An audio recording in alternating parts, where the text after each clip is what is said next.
Everyone always argues about whether strategy or psychology is more important, but the truth is about to be revealed. Let's look at the key differences. What makes a good trading strategy and what makes good trading psychology? A good trading strategy includes risk management, reasons for entries, reasons for exits, and directional analysis. Trading psychology includes being patient, being calm, being confident, and being humble. So looking at both, I want you to answer these two questions. If you only focused on trading psychology and not a trading strategy, will you become a good trader?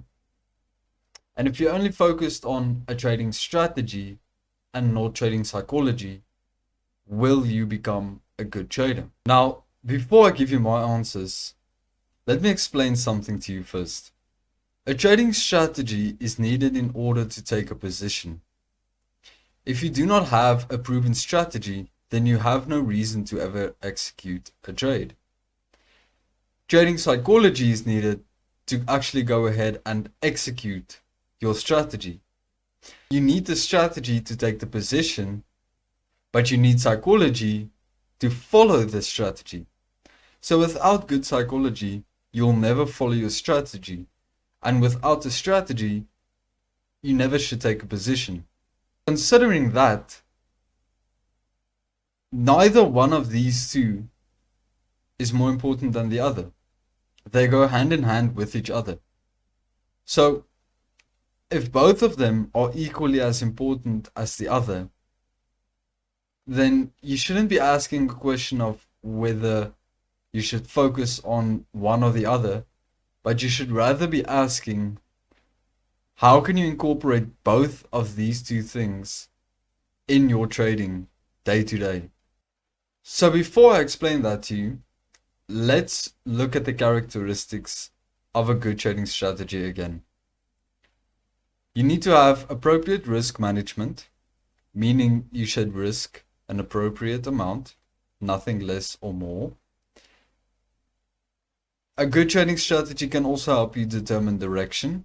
So it should be able to help you determine where the market is heading, whether it's a bearish market or a bullish market.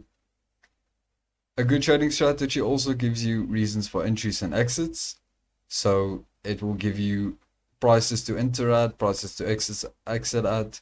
And a good trading strategy is also sustainable over a long period, meaning you can take thousands of trades and it remains profitable. And good psychology includes being patient, being confident, being humble, and not being greedy. So now you know what it should look like to have good psychology and a good strategy. Now let me show you how you can incorporate both of these things in your trading. So how does being patient fit in with the trading strategy? Appropriate risk management shows patience. Now the way it shows patience is if you do not risk more than you should. That means you are willing to be patient for your profits, your potential profits. You are willing to wait for it. You don't risk more than you should because you want to make quick money out of the market, but instead you risk an appropriate amount and you remain patient. Patience also goes along with your entries and your exits, because when you wait for your entries and exits, your patience will get tested. While waiting for your entry, you will get FOMO. You'll want to take a position earlier, or you'll have fear. You'll want to wait longer. But with FOMO, you always see these big movements in price. So you want to enter earlier than you should. And if you do not enter earlier than you should, and you actually wait until your strategy says you need to enter, that means you have patience and you are willing to wait for the right moment to execute. So your patience goes along with your entries and exits, because if you are able to wait for the right time to exit out of your trade, then that also shows that you have a good level of patience, because You don't exit earlier out of greed or fear. You wait for the right moment to execute. The moment your strategy said you need to execute, you exit the trade or enter the trade. How does confidence fit in with your strategy? Well, confidence is shown especially in your entries and exits because, let's say, for example, you're getting ready right now to enter a position. And as you go to click that buy button, you feel fear, you feel doubt. You don't want to enter the trade because you fear you might lose it, just like you lost the trade earlier that day. So instead of taking the position like you should, you stay out. You wait for another confirmation and another confirmation because you have absolutely no confidence in your strategy. You have no confidence in your ability to execute. And that costs you a trade. It costs you 10 trades, 100 trades. It will cost you trades that you should have taken, whether it was a losing trade or a winning trade. You should always take the trade. If your strategy says you need to enter a position, then you have no reason not to enter that position. You need to press that button. Enter or exit the trade. Nothing else. Don't wait for another confirmation. Don't wait for the next position or the next what. Just enter the trade. If your strategy says you need to enter a trade, you need to enter it. And you need to have confidence in your strategy. Now, not every trade that you take will be a winner. Not every trade that you take will be a loser. Sometimes you'll get break-even trades. But the point is whether you lose or win. You still need to have confidence. I might take my next position and lose it. But I'll still have confidence in my strategy. I'll still take that position. I'll press that button, that buy or sell button, whether I lose or win. It doesn't matter to me because I have confidence in my strategy, and you need to have confidence in your strategy. No matter what happens, whether you lose 10 times in a row, 20 times in a row, you need to press that button when it's the right time. And the same thing goes for your exits. When price gets to your stop loss, close the trade. Don't hold it longer to hope for a reversal. Don't close it earlier out of fear. And when price gets to your take profit, close it. Don't hold longer out of greed or close earlier out of fear. Just wait for your take profit, wait for your stop loss or break even, and close the trade. How does being humble fit in with your trading strategy? Now, most of the time, if you have an ego in trading, it won't affect you. But the problem is the moment that it does affect you, it's very drastic. Now, picture this. Let's say you got into a winning streak of 50 days. So for 50 days straight, you won over and over and over. And let's say it was 100 trades. You took 2 trades per day. So for 100 trades straight, you only won. Now that's very unrealistic. Don't get me wrong. You won't win 100 times in a row. It's just an example, an extreme example. So let's say that happens and you win that much over and over and over.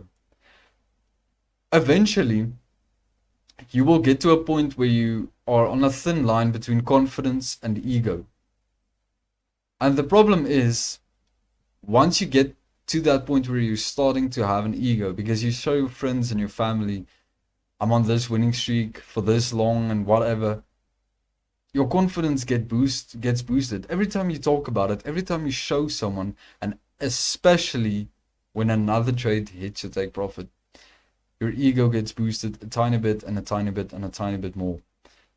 Now, there's nothing wrong with that. Nothing wrong with winning. But the problem is, day 51 comes and you lose. It doesn't bother you. Day 52, 53, 54. And by day 6, 7 or 8, you're sitting there in disbelief. You cannot believe you've just lost 7 days in a row. An entire week. After you've just gone on this big winning streak. So you start to size up on your positions. You decide you want to take more risk on. Because you want to make those 7 days of losses back. Because obviously, you have a good win rate. 50 days of wins and 7 days of losses. So you can risk more, you can afford it. So you do that. continuously, and eventually by day 15, 16, you've lost the entire account. Because you started revenge trading out of ego. You could not accept the fact that you are not always right. Even though it might have seemed like it in those 50 days. You are not 100% of the time right in trading. It seemed like it, but that's not the reality. And that ego burned your entire account. So you must always be humble in trading. Always try your best to be a student of the market. Try to learn out of the market. Even if you win 1,000 times in a row, you still should not have an ego. Because an ego will destroy you. It will kill you. The moment your ego gets a hold of you, you're done for. There's no coming back. So always be humble when you trade. How does greed fit in with your trading strategy? Greed is the number 2 driver for unprofitability for many reasons. And I'll give you a few examples. So greed takes a hold of you, especially when you're in winning streaks or whenever a trade is going in your direction. And usually what happens with greed is you'll get 2 outcomes. You'll either hold not long enough, or you'll hold your position too long. So for example, price gets to take profit and you decide you'll hold just a few more pips for an extra bit of profit. You know, maybe you want a round number of profits. So you wait a bit more and a bit more and a bit more because you're greedy, you want more. Even though price is already at your take profit, you wait a bit more and you wait a bit more and you wait a bit more for just a bit extra profit. Or on the other side, you never close a trade at your take profit. You always close it earlier because you're greedy for that money. You see the blue on MetaTrader, you know, so you quickly go close your position because you can't believe you have some profits to take. That's greed. Whether you hold too long or you exit too early, that's greed. And the problem is you'll never get the right stats of your strategy. So for example, you will never get the right risk to reward if you're always close too late or too early out of greed. Or on the flip side, when price goes to your take profit or to your stop loss, some traders are also still greedy to the point where they'll remove their stop loss completely to wait for price to get back into profit. And that's usually how you blow your account out of greed. So that's more of an incorporation of greed and fear, because you have the fear of losing and you're greedy for money. So just ensure that you're not greedy.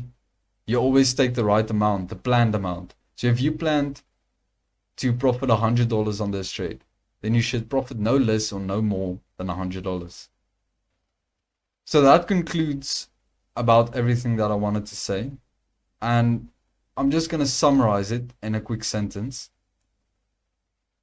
The best way to go about it is just to analyze every emotion that you experience while trading.